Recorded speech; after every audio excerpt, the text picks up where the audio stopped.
ಯಾಕಂತಂದ್ರೆ ನಮ್ಮ ಕರ್ತವ್ಯ, ನಮ್ಮ ಸರ್ಕಾರ, ನಮ್ಮ ಪಕ್ಷ, ನಮ್ಮ ಯೋಜನೆ, ಯಾವಾಗ ಕಾಂಗ್ರೆಸ್ ಪಕ್ಷದ ಸರ್ಕಾರಗಳು ಬಂದಿದ್ದಾವೆ ಮಹಿಳೆಯರ ಬಗ್ಗೆನೇ ಚಿಂತನೆ.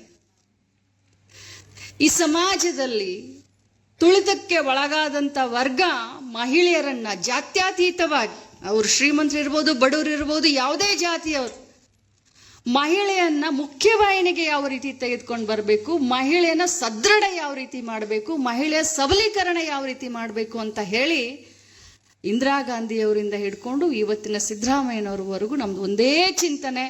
ಕಾಂಗ್ರೆಸ್ ಅಂದ್ರೆ ಮಹಿಳೆಯರ ಪರವಾದಂಥ ಸರ್ಕಾರ, ಕಾಂಗ್ರೆಸ್ ಅಂದ್ರೆ ಮಹಿಳೆಯರ ಪರವಾದಂಥ ವಾದ. ನೋಡಿ, ಬಹಳ ಹೆಮ್ಮೆ ಅನಿಸುತ್ತೆ, ನೀವು ಕೂಡ ಹೆಮ್ಮೆ ಪಡುವಂಥದ್ದೇ. 50 ವರ್ಷದ ಹಿಂದೆ ಈ ದೇಶ ಕಂಡಂತ ಧೀಮಂತ ಉಕ್ಕಿನ ಮಹಿಳೆ ಇಂದಿರಾ ಗಾಂಧಿಯವರ ಪರಿಕಲ್ಪನೆ ಯಾವ ರೀತಿ ಇತ್ತು? ಇಂದಿರಾ ಗಾಂಧೀಜಿಯವರು ತಾನೇ ಅಂಗನವಾಡಿಯನ್ನ ತಂದಿರೋದು, ಬೇರೆಯವರು ಯಾರಾದ್ರೂ ತಂದ್ರ? ಇಂದಿರಾ ಗಾಂಧೀಜಿಯವರ ಅಂಗನವಾಡಿ ಪರಿಕಲ್ಪನೆ ಯಾವುದಿತ್ತು ಅಂದ್ರೆ, ಅದರಲ್ಲೂ ಕರ್ನಾಟಕ ರಾಜ್ಯವನ್ನ ಅವರು ತೆಗೆದುಕೊಂಡ್ರು, ಆರಿಸಿಕೊಂಡ್ರು. ಟಿ ನರಸೀಪುರ ಮೈಸೂರಿನಲ್ಲಿ ಪ್ರಥಮ ಅಂಗನವಾಡಿ ಅಕ್ಟೋಬರ್ 2ನೇ ತಾರೀಕು 1975ರಲ್ಲಿ ಬಡವರ ಮಕ್ಕಳಿಗೆ ಪೌಷ್ಟಿಕ ಆಹಾರದ ಜೊತೆಯಲ್ಲಿ ಒಳ್ಳೆಯ ಉತ್ತಮ ಗುಣಮಟ್ಟದ ಶಿಕ್ಷಣ ಸಿಗಬೇಕನ್ನೋದು 50 ವರ್ಷದ ಹಿಂದೆ ಅವರ ಪರಿಕಲ್ಪನೆ. ಇಂದಿರಾ ಗಾಂಧೀಜಿಯವರು ಏನು ಹೇಳಲ್ಲ, ನನಗೆ ಆಗ್ಬೇಕು ನಾನು ಅಲ್ಲ, ಗರೀಬಿ ಹಟಾವೋ ಅಂದ್ರವ್ರು. ಬಡತನ ನಿರ್ಮೂಲನೆ ಮಾಡೋಣ ನಮ್ಮ ದೇಶದಿಂದ. ಒಂದು ಸಂದರ್ಭದಲ್ಲಿ ನಮ್ಮ ದೇಶಕ್ಕೆ ಸ್ವತಂತ್ರ ಸಿಕ್ಕ ನಂತರ 2 ಹೊತ್ತು ಊಟ ಮಾಡಲಿಕ್ಕೂ ಕೂಡ ನಮಗೆ ಆಗ್ತಾ ಇರಲಿಲ್ಲ. ಅಷ್ಟೊಂದು ಕಡು ಬಡ ರಾಷ್ಟ್ರ ಭಾರತ ದೇಶ ಆಗಿದೆ. ಎಷ್ಟೊಂದು ಹೆಮ್ಮೆಯಿಂದ ಹೇಳ್ತೀವಿ ನಾವು. ನಮ್ಮ ದೇಶ ವಿಶ್ವದಲ್ಲೇನೆ ಹಿರಿಯಣ್ಣ ಅಂತ ಹೇಳಿಸ್ಕೊಳ್ತೀವಿ. ಇದಕ್ಕೆಲ್ಲ ಮೂಲ ಕಾರಣ ಯಾರು? ನೀವು ಫೌಂಡೇಶನ್ನೇ ಹಾಕ್ಲಿಲ್ಲ ಅಂತಂದ್ರೆ, ನೀವು ಬರೀ ಮನೆ ಕಟ್ಟ ಮೇಲೆ ಹಂಚು ಹೊಚ್ಚಿದ್ರೆ, ಜೆಂಡಾ ಹಾಕಿದ್ರೆ ಸಾಧ್ಯನಾ? ಫೌಂಡೇಶನ್ನು ಮನೆ ಗಟ್ಟಿಯಾಗಿರ್ಬೇಕು ಅಂತಂದ್ರೆ ಏನ್ ಹಾಕ್ತೀವಿ ನಾವು? ಪಾಯ ಹಾಕ್ತೀವಿ ತಾನೆ. ಅದೇ ಪಾಯ ಹಾಕಿದವ್ರು ಯಾರು? ಕಾಂಗ್ರೆಸ್ ಪಕ್ಷ, ಕಾಂಗ್ರೆಸ್ ಪಕ್ಷದ ನೀತಿ, ಕಾಂಗ್ರೆಸ್ ಪಕ್ಷದ ಸಿದ್ಧಾಂತ, ಕಾಂಗ್ರೆಸ್ ಪಕ್ಷದ ಯೋಜನೆಗಳು. ನಾವು ಹೆಣ್ಮಕ್ಳು, ಮುನಿಯಪ್ಪ ಸಾಹೇಬ್ರಿಗೆ ಹೇಳಲಿಕ್ಕೆ ಬಯಸ್ತೇನೆ ಸರ್, ಯಾರ್ದಾದ್ರೂ ಮನೆಯಲ್ಲಿ ಒಂದು ಗ್ಲಾಸ್ ಕಾಫಿ ಕುಡಿದ್ರೆ, ಒಂದು ಕಪ್ ಟೀ ಕುಡಿದ್ರೆ ನಮಗೆ ಅದು ಭಾರ ಆಗತ್ತೆ. ನಾವು ಬಹಳ ಸ್ವಾಭಿಮಾನಿಗಳು ಹೆಣ್ಮಕ್ಳು.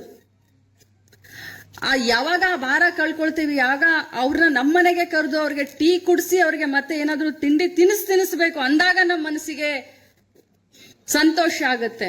ಆ ಋಣ ನಾವು ಇಟ್ಕೊಳ್ಳೋದಿಲ್ಲ. ಆ ಉಪಕಾರ ಸ್ಮರಣೆ ನಮಗಿದೆ. ಆದ್ರೆ ಮೊನ್ನೆ ಯಾಕೋ ನಮ್ಮ ಹೆಣ್ಮಕ್ಳು ಸ್ವಲ್ಪ ಮರೆತು ಬಿಟ್ರು ಕಾಂಗ್ರೆಸ್ ಪಕ್ಷವನ್ನ. ನಾನು ಹೋದಲ್ಲಿ ಬಂದಲ್ಲೆಲ್ಲ ಕೇಳ್ತಾರೆ, ಮೇಡಮ್ 2 ತಿಂಗಳಾಯ್ತು ಗೃಹಲಕ್ಷ್ಮಿ ಬರ್ಲಿಲ್ಲ ಅಂತ, 3 ತಿಂಗಳಾಯ್ತು ಗೃಹಲಕ್ಷ್ಮಿ ಬರ್ಲಿಲ್ಲ ಅಂತ. ನನಗೆ ಖುಷಿ ಅನ್ಸುತ್ತೆ, ನಂಗೆ ಕೋಪ ಬರೋದಿಲ್ಲ. ಹೆಣ್ಮಕ್ಳು ಪ್ರಶ್ನೆ ಮಾಡಬೇಕು, ಹೆಣ್ಮಕ್ಳು ಧೈರ್ಯವಾಗಿರ್ಬೇಕು. ಒಬ್ಬ ಮಂತ್ರಿನ ಒಬ್ಬ ಮಹಿಳೆ, ಸಾಮಾನ್ಯ ಮಹಿಳೆ ಕೇಳ್ತಾಳೆ ಅಂತಂದ್ರೆ ಅದಕ್ಕಿನ್ನ ಸೌಭಾಗ್ಯ ನನಗೇನು? ನಾನು ಅದಕ್ಕೆ ಹೇಳಲಿಕ್ಕೆ ಬಯಸ್ತೇನೆ, ನನ್ನೆಲ್ಲ ಅಕ್ಕ ತಂಗಿಯರಿಗೆ, ಆ ಕೇಳುವಂತ ಹಕ್ಕನ್ನು ಯಾರಾದ್ರೂ ನಿಮಗೆ ಕೊಟ್ಟಿದ್ರೆ ಅದು ಕಾಂಗ್ರೆಸ್ ಪಕ್ಷ ಅಂತ ನನಗೆ ಹೆಮ್ಮೆ ಅನ್ಸುತ್ತೆ.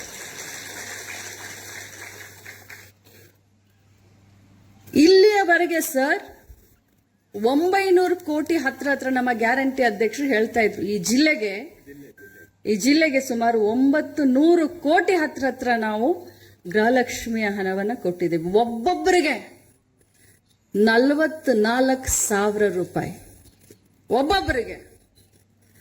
ಈಗ 8 ದಿನದಲ್ಲಿ ನಿಮಗೆ ಸೆಪ್ಟೆಂಬರ್ ಹಣ ಕೂಡ ಬರುತ್ತೆ. ನಾನು ಕ್ಲಿಯರ್ ಮಾಡಿ ಬಂದಿದ್ದೀನಿ. ವಿದಿನ್ ಅ ವೀಕ್ ನಿಮಗೆ ಮತ್ತೆ 2,000 ರೂಪಾಯಿ, ಅಂದ್ರೆ 23ನೇ ಕಂತು ತಮ್ಮ ಖಾತೆಗೆ ಬರುತ್ತೆ. ನೋಡಿ, ವಿಚಾರ ಮಾಡಿ. ಒಬ್ಬ ಅಣ್ಣ ತವ್ರ ಮನೆಗೆ ಹೋದಾಗ ಒಂದು ವರ್ಷಕ್ಕೆ 5,000 ಸಾವಿರ ಸೀರೆ ಕೊಡಿಸ್ಬೋದು. 10,000 ಸ್ವಲ್ಪ ಶ್ರೀಮಂತ ಇದ್ರೆ 10,000 ಸೀರೆ ಕೊಡಿಸ್ಬೋದು. ಮನೆಯಲ್ಲಿ ಗಣೇಶ ಚತುರ್ಥಿನೋ ಪಂಚಮಿನೋ ಏನೋ ಗೊತ್ತಿಲ್ಲ, ನಮ್ಮ ಕಡೆ ಇವೆರಡು ದೊಡ್ಡ ಹಬ್ಬಗಳು. ಮನೆ ಯಜಮಾನಿಗೆ ಅಂತ 1-2 ಸೀರೆ ವರ್ಷಕ್ಕೆ ಕೊಡಿಸ್ಬೋದು. ಯಾರು ನಮಗೆ ಯಜಮಾನಿ ಅಂದ್ರೋ ಇಲ್ಲೋ ಗೊತ್ತಿಲ್ಲ, ಬಟ್ ಸಿದ್ದರಾಮಯ್ಯನವರು ಮಾತ್ರ ಎಲ್ಲ ನಮ್ಮ ಗೃಹಲಕ್ಷ್ಮಿಗಳಿಗೆ ಯಜಮಾನಿಗಳಂತ ಹೇಳಿ. ಒಂದು ಕಾರ್ಯಕ್ರಮ ಬೇರೆ ಸರ್ಕಾರಗಳು ಮಹಿಳೆಯರಿಗೋಸ್ಕರ ತಂದಿರೋದನ್ನ ತೋರಿಸ್ಕೊಡ್ರಮ್ಮ ನೋಡೋಣ. ಒಂದೇ ಒಂದು ಕಾರ್ಯಕ್ರಮ. ಅಂಗನವಾಡಿ ತಂದವ್ರು ನಾವು, ರೇಷನ್ ತಂದವ್ರು ನಾವು, ಅನ್ನಭಾಗ್ಯ ಮಾಡಿದವ್ರು ನಾವು, ಮಹಿಳಾ ರಿಸರ್ವೇಶನ್ ಬಿಲ್ ತಂದವ್ರು ನಾವು, ವಿಧವಾ ಪೆನ್ಷನ್ ತಂದವ್ರು ನಾವು, ಮಧ್ಯಾಹ್ನದ ಬಿಸಿ ಊಟ ತಂದವ್ರು ನಾವು, ಅಂಗನವಾಡಿಯಲ್ಲಿ ಊಟ, ಮೊಟ್ಟೆ, ಬಿಸಿ ಹಾಲು, ಕ್ಷೀರಭಾಗ್ಯ ತಂದವ್ರು ನಾವು. ಒಂದು ಕಾರ್ಯಕ್ರಮ ಮಹಿಳೆಯರ ಪರವಾಗಿ, ತಂದೆಯ ಆಸ್ತಿಯಲ್ಲಿ ಮಗಳಿಗೂ ಕೂಡ ಹಕ್ಕಿದೆ ಅಂತ ಕಾನೂನು ತಂದವರು ನಾವು. ಮಹಿಳೆಯರಿಗೋಸ್ಕರ ಒಂದು ಕಾರ್ಯಕ್ರಮವನ್ನ ಬೇರೆ ಸರ್ಕಾರ, ಬೇರೆ ಪಕ್ಷದವರು ಮಾಡಿದ್ರೆ ತೋರಿಸ್ರಮ್ಮ. ಒಂದೇ ಒಂದು ಕಾರ್ಯಕ್ರಮ ಮಹಿಳೆಯರಿಗೋಸ್ಕರ ಮಾಡಿದ್ದಾರೆ ಅನ್ನುವಂಥದ್ದನ್ನು ಹೇಳಿ ನೋಡೋಣ.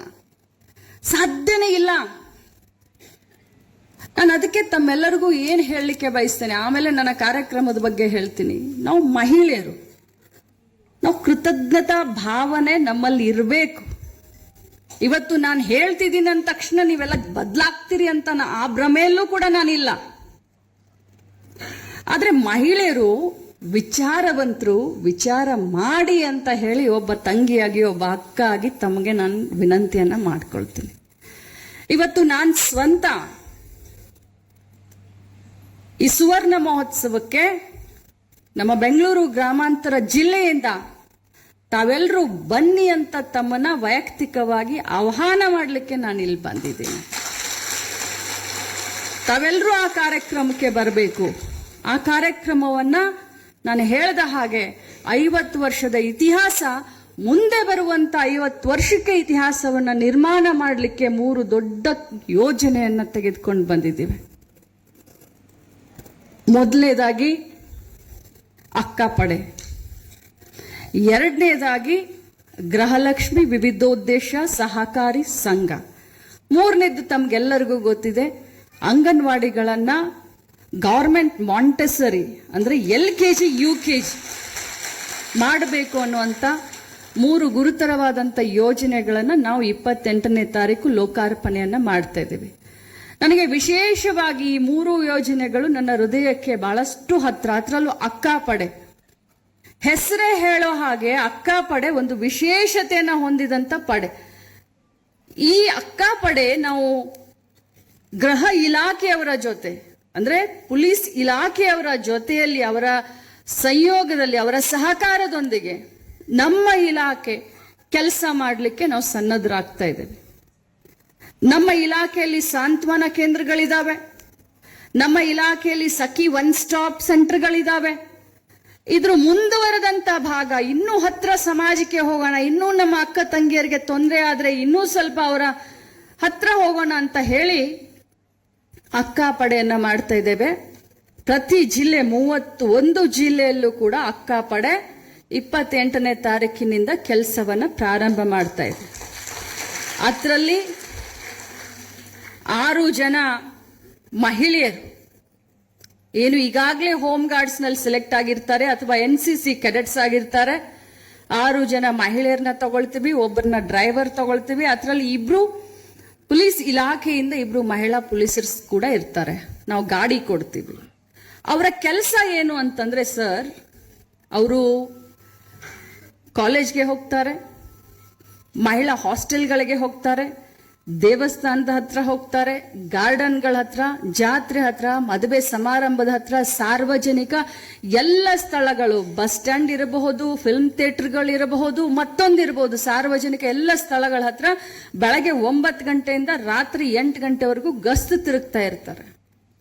ಯಾಕಂತಂದ್ರೆ ಇಲ್ಲಿ ಕೂತ್ಕೊಂಡಂತ ಎಷ್ಟೋ ಮಹಿಳೆಯರು ಹೇಳ್ಕೊಳಕ್ ಆಗದಂತ ತೊಂದರೆಗಳಿರ್ತಾವೆ, ಮನೆಯಲ್ಲೇನೆ ತೊಂದರೆಗಳಿರ್ತವೆ. ಆದ್ರೆ ಮರ್ಯಾದೆಗೆ ಹೆದರಿ ನಾವ್ಯಾಕೆ ಪೊಲೀಸ್ ಸ್ಟೇಷನ್ಗೆ ಹೋಗೋದು, ನಮ್ಗೆ ಯಾಕೆ ಬೇಕು, ಕಷ್ಟ ಆಗ್ಲಿ ಸುಖ ಆಗ್ಲಿ ಇಲ್ಲೇ ಇರೋಣ ಅನ್ನೋಂತ ಬಹಳಷ್ಟು ಮಹಿಳೆಯರು, ಕಷ್ಟ ಪಟ್ಕೊಳ್ಳುವಂತ ಮಹಿಳೆಯರು ಈ ಅಕ್ಕಪಡೆಯನ್ನ ನೀವು ಸಂಪರ್ಕ ಮಾಡಿದ್ರೆ ನಿಮ್ಮ ವಿಳಾಸ ಆಗ್ಲಿ, ನಿಮ್ಮ ಗುರುತನ್ನ ಗೌಪ್ಯವಾಗಿಟ್ಕೊಂಡು ತಮಗೆ ನ್ಯಾಯ ಒದಗಿಸ್ಕೊಡುವಂತ ಕೆಲಸ ಈ ಅಕ್ಕಪಡೆ ಮಾಡುತ್ತೆ.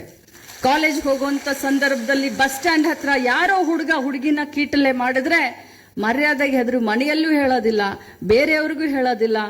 ಅಂತ ಹುಡುಗಿಯರು ಕೂಡ ಈ ಅಕ್ಕ ಪಡೆಯನ್ನ ಫೋನ್ ಮುಖಾಂತರ, ಆಪ್ ಮುಖಾಂತರ, QR ಕೋಡ್ ಮುಖಾಂತರ ಸಂಪರ್ಕ ಮಾಡಿದ್ರೆ 5 ನಿಮಿಷದಲ್ಲಿ ಆ ಅಕ್ಕ ಪಡೆ ಸನ್ನದ್ಧ ಆಗುತ್ತೆ, ಅವ್ರನ್ನ ಸಂಪರ್ಕ ಮತ್ತೆ ವಾಪಸ್ ಸಂಪರ್ಕ ಮಾಡುತ್ತೆ. ಅಕ್ಕ ಪಡೆಗೆ ಕಂಪ್ಲೇಂಟ್ ಕೊಡುವಾಗ ನೀವು ಫೋನ್ ಮುಖಾಂತರ ಮಾಡ್ಬೋದು, ವಾಯ್ಸ್ ಮೆಸೇಜ್ ಹಾಕ್ಬೋದು ಅಥವಾ ಮೆಸೇಜ್ ಮಾಡಬಹುದು. ಸೊ ಬಹಳಷ್ಟು ವಿನೂತನವಾದಂತ ಈ ಒಂದು ಅಕ್ಕ ಪಡೆಯನ್ನ ಸಮಾಜಮುಖಿಯಾಗಿ ಇನ್ನೂ ಮಹಿಳೆಯರಿಗೆ ಹತ್ತಿರವಾಗಿ ಇದನ್ನ ನಾವು ತೆಗೆದುಕೊಂಡು ಬರ್ತಾ ಇದ್ದೇವೆ.